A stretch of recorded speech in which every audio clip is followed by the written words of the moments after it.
right, what's up, good people? This is justinjamarG back with another episode of the Wrapped in Skin podcast. This is episode 8, and as always, I thank you for tuning in, listening to me. I realize that there's so much that can grab your attention, so many things you could be listening to, so many things you can be doing to spend your time. So I really appreciate you spending your time with me.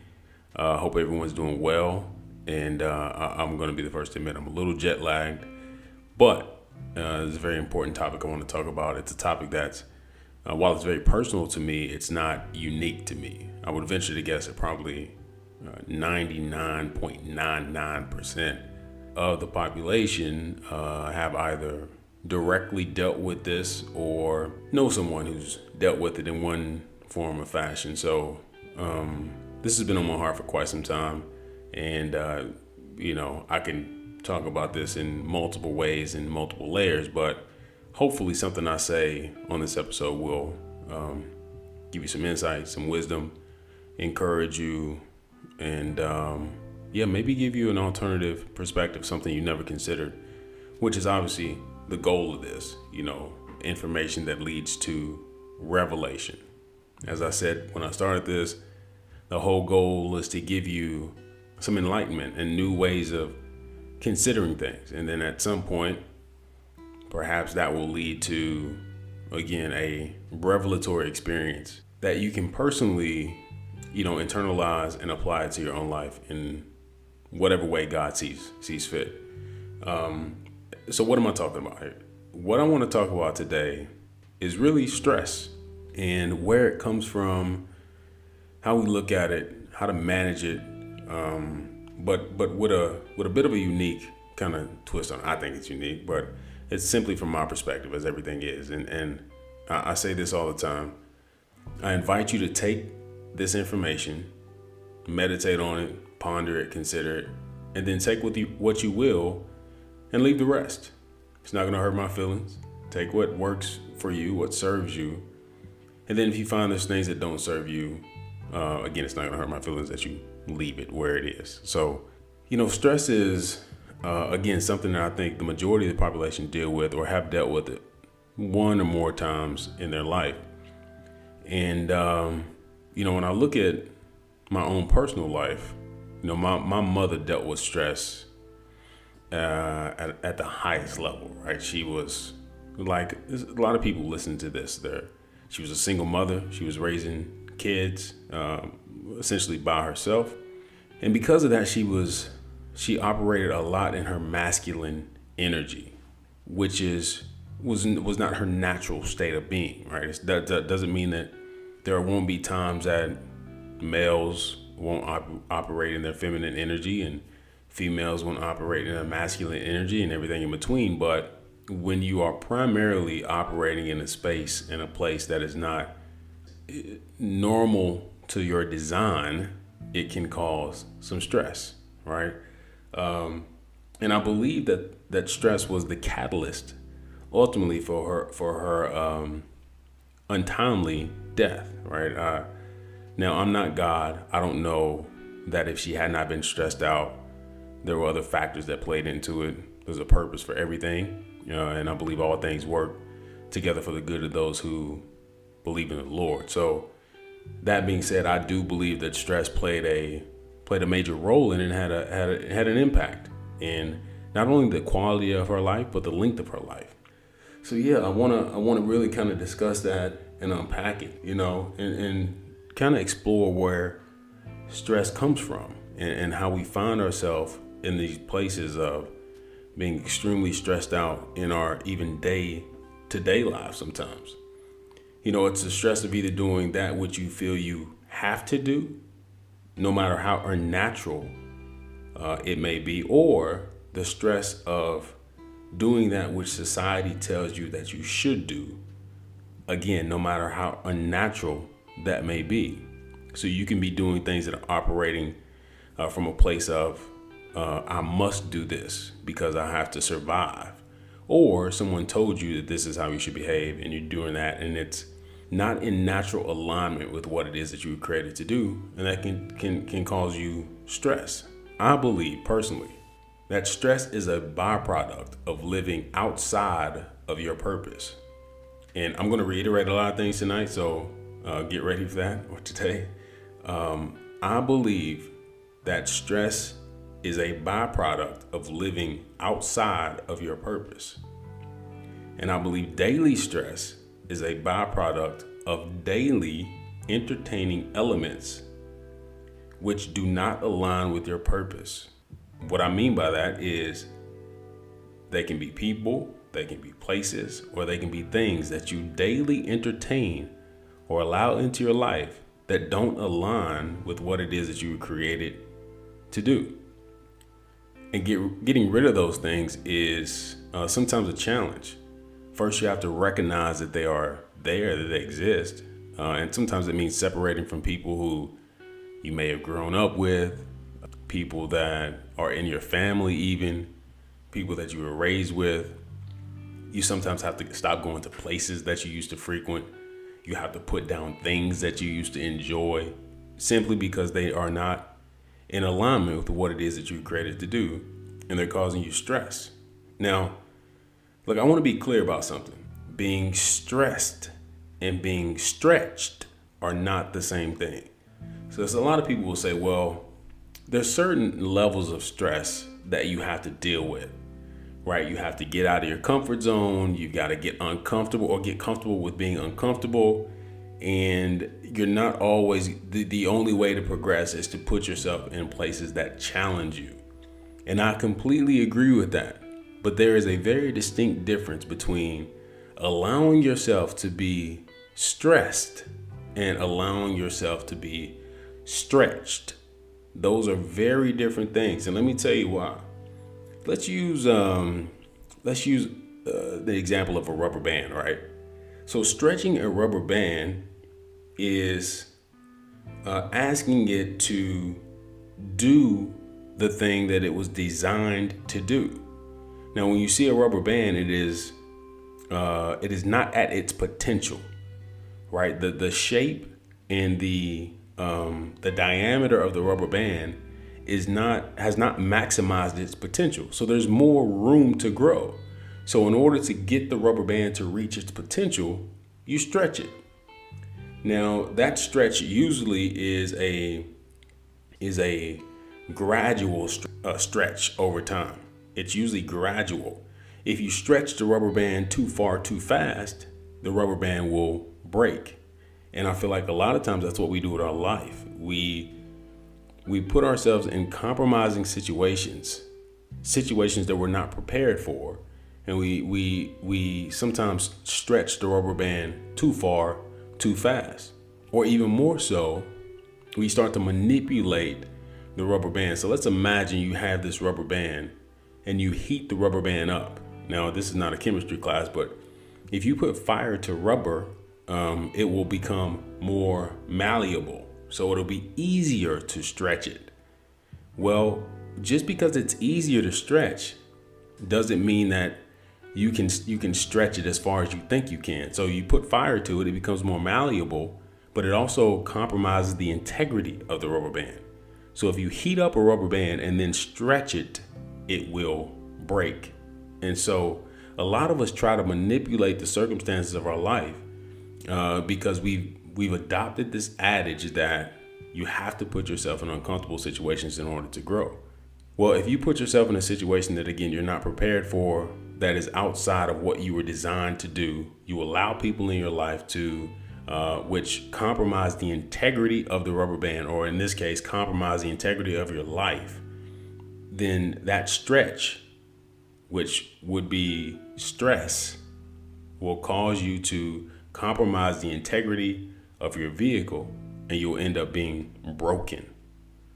Now, let me go back just so I want to make sure you hear this clearly. If you allow people in your life who bring in an unnatural state of being for you, again, that could be people, that could be places, that could be things. Those stresses compromise the integrity of your human vehicle. And so as you try to stretch yourself, being in a compromised state, you will end up broken. right? Versus naturally allowing yourself to be stretched progressively over time. Because what happens to a rubber band when you stretch it gradually over time, it reaches its potential and it increases its capacity to do the thing that it was designed to do. But when you manipulate the circumstances, when you allow factors to enter into your life that compromise the integrity of the thing that you're trying to do, you'll end up broken. So there's a difference between being stressed and being stretched. Okay, so I really want to make that distinct point. I also want to talk about how rubber bands are not all created equal. Okay, they're all not designed for the same function. They're not the same size. They're not all made of the same sort of rubber. And so stress arises sometimes when we want our rubber band to do the same thing that every other rubber band is doing. Now, I like to use the analogy of our human vessel being like a vehicle, right? There's some vehicles that are designed to go off-road. There's some vehicles that are designed to go fast. There's some vehicles that are designed to carry things. And whatever your vehicle is designed to do, that's what it should do. And when you put it in a situation that it's not designed to be in, then it compromises the integrity of the vehicle. And all day long, we're comparing ourselves to other people, specifically in the society that we live in today. When you can examine someone who's living a life in a completely different society in which you live, completely different circumstances, surrounded by completely different people, born to completely different folks with different resources and opportunities, and you all day long are comparing yourself to those people, right? And in order to live up to that thing that we're comparing ourselves to, we again try to manipulate the circumstances, and that can cause undue stress. We've all heard the quote that comparison is the thief of joy. I'll go even further. I will say comparison is the thief of joy, but uniqueness is the key to more. I want to read a little bit from one of my favorite books. It's by Carl Jung. I don't know how many of you are into philosophy and psychiatry, but I am. So sometimes I read Jung and Freud and just to kind of get some different perspectives. But there's a book he wrote called The Undiscovered Self. In a portion of the book, he's talking about how we compare ourselves to other people and how detrimental that is to society, and how it robs us of our own, not only of our own uniqueness, but of the world's opportunity to see our uniqueness. So this passage says, those persons or people who strut about the world on a stage and whose voices are heard far and wide seem to the uncritical public to be borne along on some mass movement or on the tide of public opinion, and for this reason are either applauded or execrated. Now I want to pause right there.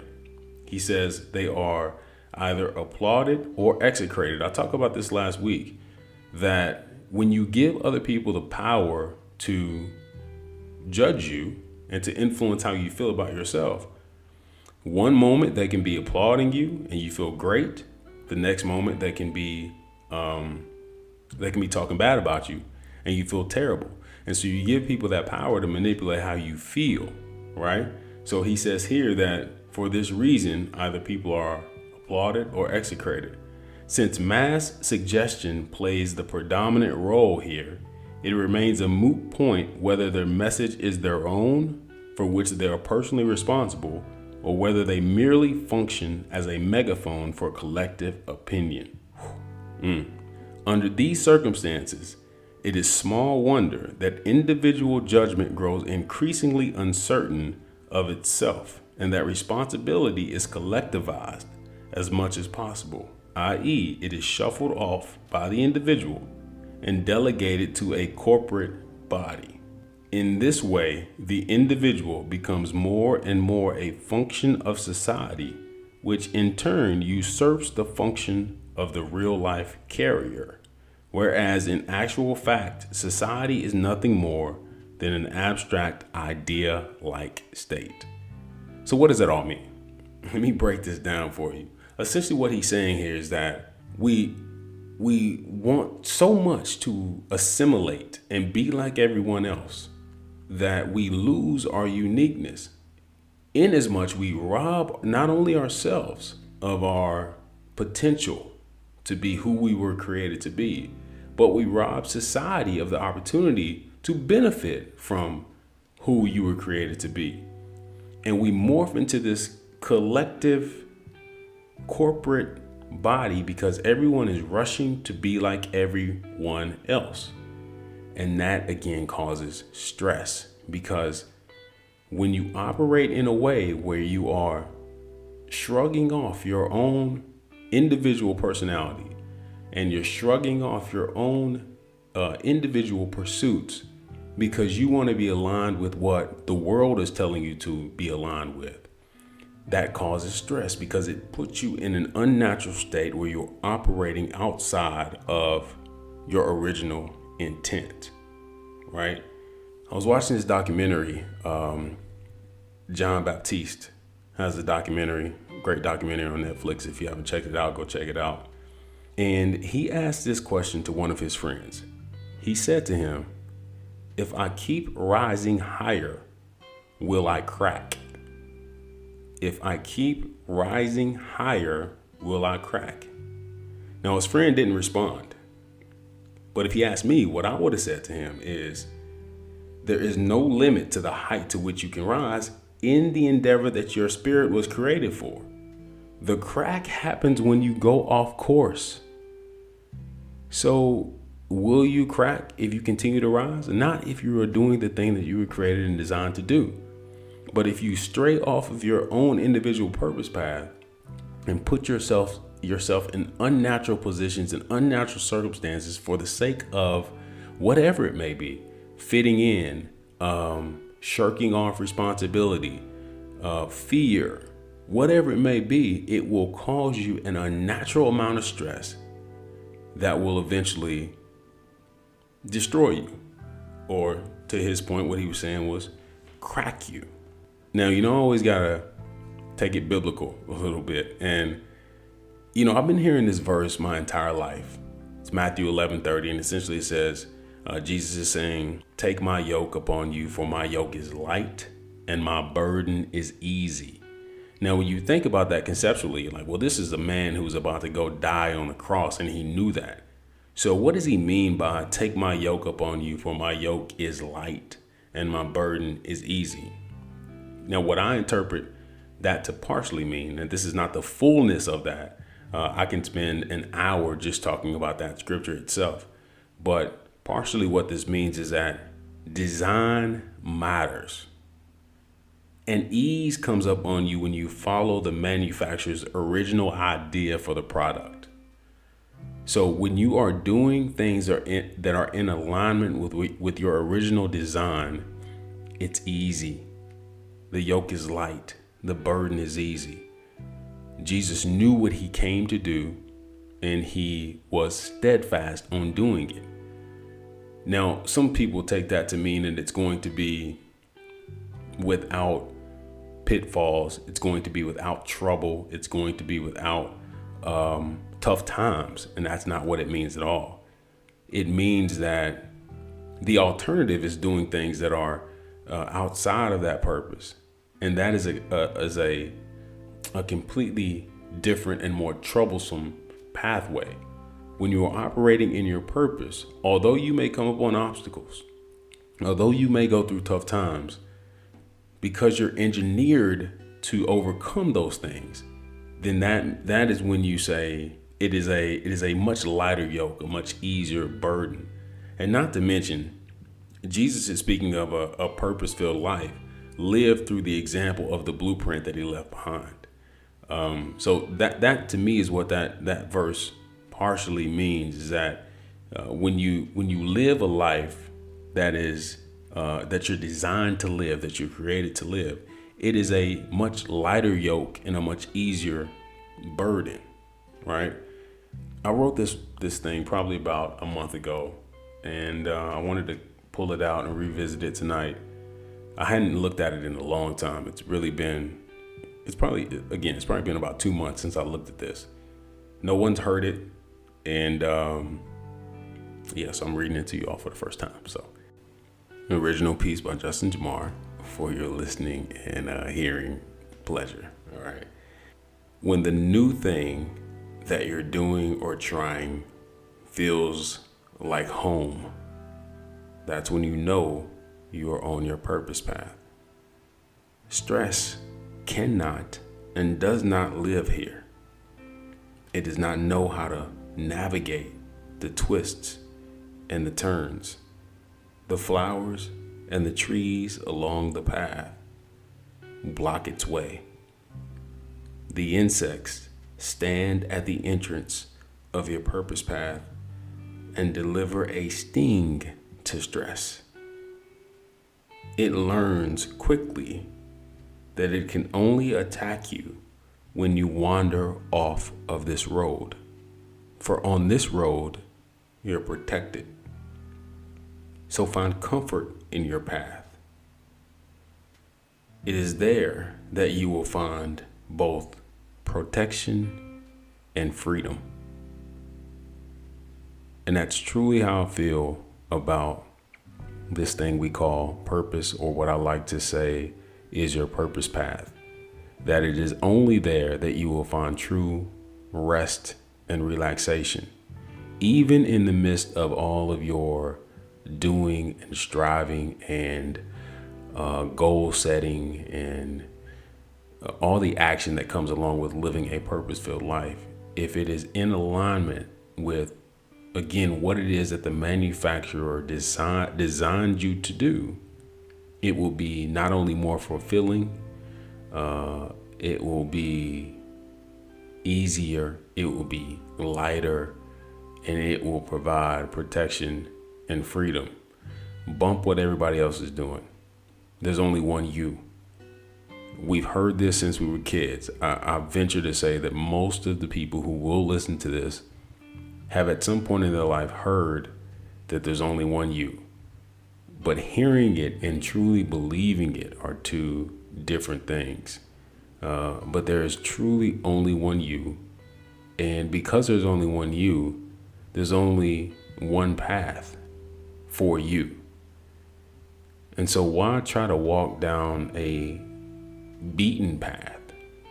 I mean, you can, but it's a misnomer to think that the beaten path is the easier path, because the beaten path is filled with obstacles that you're not designed to overcome. And that's why you get stressed, because you're dealing with things that you're not designed to handle. You're encountering obstacles that you're not designed to overcome. Yes, the obstacles are going to come. Yes, the trouble is going to happen. Yes, there are going to be difficult times. But one thing that you can rest assured of when you're on your path is that you may have to dig around in your own soul for them, but there is a solution. There are solutions to every obstacle that comes up on your path. You just have to find it. It's within you. Every solution to every obstacle that you face, if you are on your purpose path, you have the resources to overcome it. You just got to spend time with yourself. That could be through meditation. That could be through fasting. That could be through spending time with God, getting in the Word, exploring yourself, sharpening your tools in your toolbox, whatever that may be.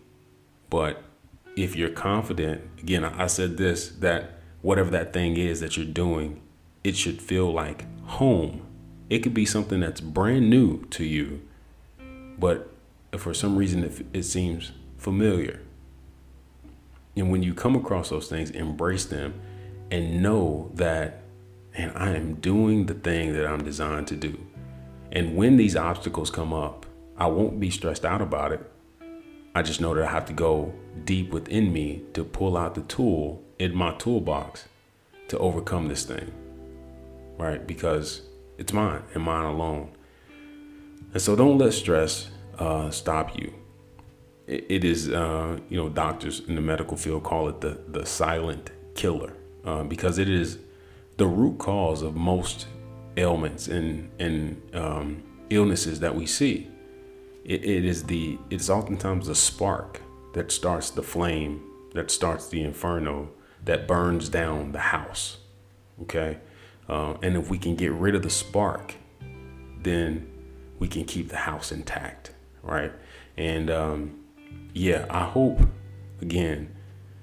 you listen to some of the things I said here. You internalize some of it.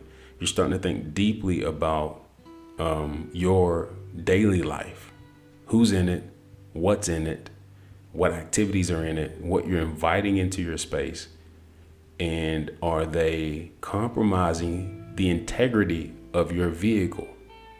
So much so that when you try to grow and when you try to stretch, because you're compromised, you break. And you're constantly in the state of doing, breaking, and rebuilding. Doing, breaking, and rebuilding. Doing, breaking, and rebuilding. And you never get to the point where you reach your potential. Because reaching your potential, going back to the rubber band analogy, is a gradual stretch. It is a gradual stretch. It is gradual growth. It is embracing your uniqueness, learning every day, being patient in the waiting, being urgently patient, as I talked about before, but doing what it is that you're designed to do, not being concerned about how fast someone else is getting there. Everything that glitters isn't gold. Like, we've heard that as well too. So I don't have to reiterate this. You're only getting a snapshot of what people are living and how they're living their life when you look at their social media. You're only getting a snapshot of how people are really doing when they tell you, right? They're more often than not, they're not going to share the bad stuff. They're going to tell you all the things that are going right and minimize the things that are going wrong. So you can hold them in some regard and say, man, I wish my life was like that. Well, your life could be like that if you do your life and stop worrying about theirs. So I hope this helped you. I hope everyone's well. The holidays again are around the corner, and I hope you're embracing everything that comes with that. Family, friends, giving, all that stuff that comes along with the holiday season. I hope you're embracing it and taking some time for yourself. Going into 2024, wherever you may be, find your thing and be confident in it, and don't worry about everything else. I love y'all. I say this every time. For this moment, for this time, while you're wrapped in this skin, you will be, if you choose it to be so, the very best of God. I love y'all. Y'all be good.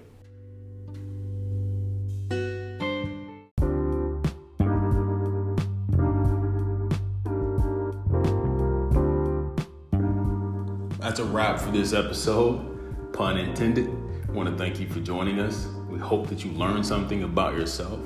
Hopefully you heard something that you had otherwise never thought of in that way. We welcome your comments. Please share, subscribe, talk about this with your friends. Our goal is to talk next time about something that you want to hear specifically. So comment, message us, email us, let us know what you want to hear, what you want us to talk about, what you thought about this episode, and we'll catch you next time. That'll be good.